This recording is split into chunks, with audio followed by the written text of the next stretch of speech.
Hello everyone, welcome back to my another video. तो आज का टॉपिक है हमारा क्रायो प्रिजर्वेशन, जो एमएससी वालों के लिए बहुत ज़्यादा इम्पोर्टेंट एक टॉपिक होने वाला है हमारा, या फिर फार्मेसी वाले जो स्टूडेंट है उनके लिए भी बहुत इम्पोर्टेंट टॉपिक है। तो क्रायो प्रिजर्वेशन क्या होता है? क्रायो प्रिजर्वेशन एक टेक्निक होती है जो एनिमल सेल कल्चर होता है उसमें बहुत ज़्यादा इम्पोर्टेंट रोल प्ले करता है। एनिमल सेल कल्चर हो गया, प्लांट सेल कल्चर हो गया, उसमें हम क्या करते हैं, कुछ टाइम के लिए जो ऑर्गन्स होते हैं, ऑर्गेनिल्स से हम लोग क्या करते हैं, टिश्यू या फिर सेल्स को अलग करते हैं। अलग करने के बाद उसको फ्रीज करते हैं। फ्रीज करने के बाद उसको रख देते हैं, जिससे कि हम फर्दर फ्यूचर में उसका फिर से यूज़ कर सके। इसमें क्या करते हैं हम, क्रायो मीन्स होता है एक्सट्रीम लेवल पे ठंडा करना, प्रिजर्वेशन मतलब उसको रख देना, आगे कभी हमारा फर्दर फ्यूचर में वो काम आए। तो इसका सिंपल सा पहले डेफिनेशन मैं आपको पढ़ के बताती हूँ, फिर मैं आपको समझाती हूँ ये होता क्या है। Cryopreservation is a process that preserve organelles, cells, tissue or any other biological construct by cooling the sample to very low temperature।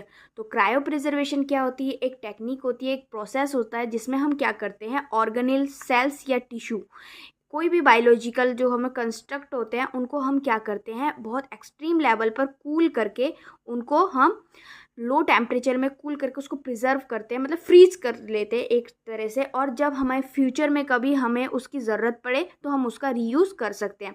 जब हम किसी चीज़ को फ्रीज करते हैं तो वो क्या होती है, हमारे पास सुरक्षित रह जाती है, और हमारा जब यूज़ करने का टाइम होगा उसको हम थ्रोइंग प्रोसेस के थ्रू हम को फिर से यूज़ कर सकते। थ्रोइंग प्रोसेस क्या होता है ये भी मैं आपको आगे बताऊंगी कि थ्रोइंग प्रोसेस क्या होता है। जो क्रायो प्रिजर्वेशन होता है ये भी बहुत स्टेप्स में होता है, मैं आपको वो स्टेप्स भी बताऊंगी।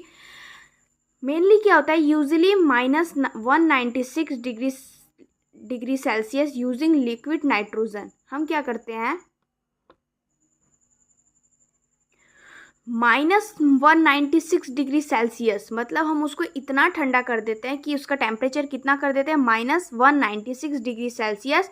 उसको फिर ठंडा करने के बाद उसको वो फ्रीज हो जाता है, उसको हम लिक्विड नाइट्रोजन में रख देते हैं। लिक्विड नाइट्रोजन क्या करता है, उसमें कोई भी मतलब उसके स्ट्रक्चर में किसी भी चीज़ में कोई चेंजेस ना आए, वो फिर से मतलब डिवाइड ना हो, उसमें कोई परिवर्तन ना आए, इसलिए हम उसको लिक्विड नाइट्रोजन में रखते हैं। एट दिस टेम्परेचर और बायोलॉजिकल एक्टिविटी स्टॉप। इससे क्या होता है, इस टेम्परेचर पे जो बायोलॉजिकल एक्टिविटीज़ होती है, जैसे उसका ग्रोथ होना या फिर किसी जर्म्स वगैरह का उस पर अटैक करना, ये सारी चीज़ें नहीं होती है। Okay, including cell death and decay, मतलब सेल डेथ भी नहीं होता है इस स्टेप में, और ना ही वो उसमें छोटी छोटी गिरावट आती है। ठीक है, अब देखो क्रायो प्रिजर्वेशन इंपॉर्टेंट क्यों होता है, why is cryo preservation important.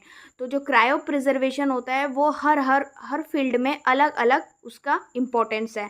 बहुत फील्ड होते हैं हमारे जो बायोलॉजी में, तो उन्हीं सब चीज़ों में क्या होते हैं, उनका अलग अलग रोल होता है। अब देखते हैं पहला क्या है हमारा, long term storage of. Long term के लिए मतलब बहुत टाइम के लिए अगर हम कोई चीज़ को स्टोरेज कर रहे हैं, जैसे हो गया हमारा sperm, egg and embryos used in IVF. जो आईवीएफ टेक्निक होती है, इन विट्रो फर्टिलाइजेशन होता है, उसमें जो स्पर्म होता है, एग्स होता है, क्रायो प्रिजर्वेशन क्या करता है, उन स्पर्म को, उस एग्स को बहुत टाइम के लिए फ्रीज करके रख देता है, जिससे फर्दर जब हमें उस चीज़ की ज़रूरत हो तब हम उस चीज़ को फिर से उसका यूज़ कर सके। तो स्पर्म के लिए, एग्स के लिए, एम्ब्रियोस के लिए, उनका जो प्रिजर्वेशन के लिए क्रायो प्रिजर्वेशन टेक्निक यूज़ की जाती है। स्टेम सेल्स में, जो स्टेम सेल्स होती है एक प्रकार की ऐसी सेल्स होती है जिनमें क्या होती है, खुद से उनके अंदर एबिलिटी होती है कि वो डिवाइड कर सके। ठीक है, नेक्स्ट हमारा हो गया जो ब्लड एंड बोन मैरो होता है, हम इनको भी प्रिजर्व कर सकते हैं क्रायो प्रिजर्वेशन की मदद से। Organs and tissue research in on going, क्या कर सकते हैं हम, ऑर्गन्स और टिश्यू को भी हम क्या कर सकते हैं, प्रिजर्व करके रख सकते हैं। ये अभी तक आया नहीं, ऑर्गन्स और टिश्यू को भी हम क्या कर सकते हैं, क्रायो प्रिजर्वेशन की मदद से प्रिजर्व करके रख सकते हैं। लेकिन ये क्या है, रिसर्च इसका ऑनगोइंग है, मतलब इसका अभी सक्सेसफुल ये नहीं हो पाया है, ये अभी रिसर्च इस पर कर रहे हैं। धीरे धीरे कुछ फर्दर कुछ सालों में ऐसा हम देखने को मिलेगा कि हम लोग ऑर्गन्स, टिश्यू, इनको भी क्या कर सकते हैं, हम क्रायो प्रिजर्वेशन की मदद से उसको स्टोर कर सकते हैं। अगर ये रिसर्च कंप्लीट हो गया तो ये बहुत ही हमारे लिए बहुत ज़्यादा हेल्पफुल होने वाला है, क्योंकि ऑर्गन्स को हम लोग क्या कर पाएंगे, फिर प्रिजर्व करके फर्दर यूज़ के लिए यूज़ कर पाएंगे। उसके बाद क्या हो गया हमारा, used in medical treatment, research and biodiversity conservation like seat. इसमें क्या होता है, हम क्रायो प्रिजर्वेशन का यूज़ मेडिकल ट्रीटमेंट के लिए करते हैं। मेडिकल ट्रीटमेंट मतलब कोई मेडिसिन बनाने में, कोई मेडिसिन को तैयार करने में कोई चीज़ चाहिए, उसको स्टोरेज करने में, रिसर्च के लिए कोई चीज़ का रिसर्च करने के लिए हम उसको क्रायो प्रिजर्वेशन। अभी अगर कोई चीज़ को हम प्रिजर्व करते हैं तो यहाँ से 15 साल बाद उसको हम देखेंगे, उसमें रिसर्च करेंगे तो हमें मिलेगा कि इसमें क्या क्या परिवर्तन आए हैं, क्या आया नहीं है, ये सारी चीज़ें। बायोडाइवर्सिटी कंजर्वेशन में कैसे कि हम लोग सीड्स है, जो बीज है, बहुत तरीके के प्लांट्स ऐसे होते हैं जो धीरे धीरे क्या हो रहे हैं, एक्सटिंक्ट हो जा रहे हैं।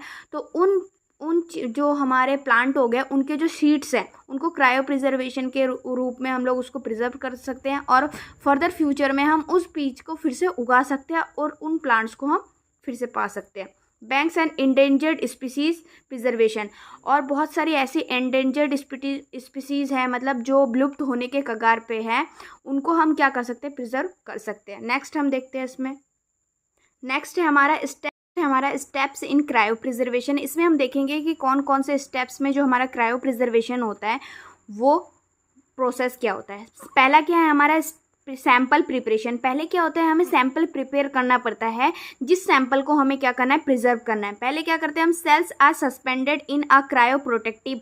क्रायोप्रोटेक्टिव क्या होता है, ये ऐसे इंग्रेडिएंट होते हैं, ऐसे एजेंट होते हैं जो उसके जो सेल्स है उसको डैमेज होने से बचाते हैं। जैसे लाइक DMSO, डाईमिथाइल सल्फोऑक्साइड, एक ऐसा क्या है हमारा केमिकल है, या फिर ग्लिसरॉल है। इन दोनों को हम उसमें मिलाते हैं, जिससे क्या होता है, जो हमारा सेल्स है वो डैमेज ना हो। क्योंकि अगर हम किसी भी चीज़ को फ्रीज करते हैं तो उसमें पॉसिबिलिटी ये होती है कि उसका जो स्ट्रक्चर है, वो सेल्स डेथ है, वो हो जाए। हम नॉर्मली देखेंगे अगर फ्रिज में हम बोतल रखते हैं, उसको पूरा भरा हुआ रख देते हैं, तो हम फ्रिज करने के बाद देखेंगे कि वो फटने जैसा हो रहा है, बाहर की तरफ आ रहा है।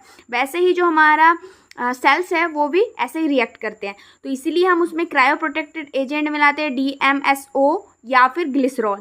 फिर हम उसको क्या करेंगे, कूलिंग करेंगे, उसको ठंडा करेंगे। स्लो फ्रीजिंग 1 डिग्री सेल्सियस प्रति मिनट, मतलब इसमें क्या करते हैं हम 1 डिग्री सेल्सियस हर मिनट में कम करते जाएंगे। या फिर हम लोग क्या रैपिड फ्रीजिंग भी कर सकते हैं। ये हो गया हमारा स्लो फ्रीजिंग। और रैपिड फ्रीजिंग में क्या होता है, उसको हम जल्दी से क्या करते हैं, 196 डिग्री तक उसको ला देते हैं। और स्लो फ्रीजिंग में उसको हम धीरे धीरे करके 1 डिग्री कम करते जाते हैं। ठीक है, ये दोनों तरीके से हम कर सकते हैं। तीसरा हो गया हमारा स्टोरेज। अब जो हमने फ्रीज किया है, samples are storage in liquid nitrogen tank at -196 degree Celsius. हम क्या करते हैं, अब उसको जो हमने सेल्स या टिश्यू लिया है उसको जो हमने फ्रीज कर दिया है, उसको हम अब स्टोरेज के लिए किस में डालेंगे, लिक्विड नाइट्रोजन। किस में डालेंगे, लिक्विड नाइट्रोजन टैंक में। ये हो गया हमारा फ्रीज हो गया। अब ये हमें बहुत लंबे टाइम तक क्या होगा, हमारे पास ये स्टोरेज हो जाएगा। अब फिर अगर हमें फिर से वही चीज़ को रीयूज़ करना है तो हमें क्या प्रोसेस करना है, उसके लिए क्या है, थ्रोइंग एक प्रोसेस होती है। थ्रोइंग में क्या करते हैं, control warming usually in a water bath eight 37 degree Celsius. इसमें हम क्या करते हैं, जो फिर से अगर हमें यूज़ करना है तो हमने जो हमारा जो ऑर्गन्स या टिश्यू उसको हमने प्रिजर्व किया, उसको हम इस टैंक से निकालते हैं। निकालने के बाद उसमें वाटर बाथ करते हैं। वाटर बाथ मतलब उसको पानी से नहाते हैं और नहलाते हैं। तो ये कितने डिग्री तक लाते हैं उसको, 37 डिग्री सेल्सियस तक लाते हैं। पास थ्रू एनालिसिस, उसके बाद देखते हैं हम viability of cells is tested before use. उसके बाद हम देखते हैं कि उस जो हमने सेल्स है कहीं वो अगर डेड हो गया है तो हम उसके लिए क्या कर सकते हैं, ये हो गया। उसके बाद हम वायरेबिलिटी को चेक करते हैं फिर से हमें उसको रीयूज़ करने से पहले। तो ये हो गया हमारा पूरा टॉपिक, क्रायो प्रिजर्वेशन क्या होते हैं, कहाँ कहाँ पे यूज़ होते हैं, इसके मैंने आपको स्टेप्स भी बता दिए हैं। ये सारी चीज़ें अगर आप MSc में या फिर आप फार्मेसी कर रहे हैं उन सारी चीज़ों में भी लिखेंगे तो आपको बहुत अच्छे नंबर आ जाएंगे। Thanks for watching. अगर आप लोगों को वीडियो अच्छा लगा हो तो लाइक सब्सक्राइब करना मत भूलना। Thank you so much.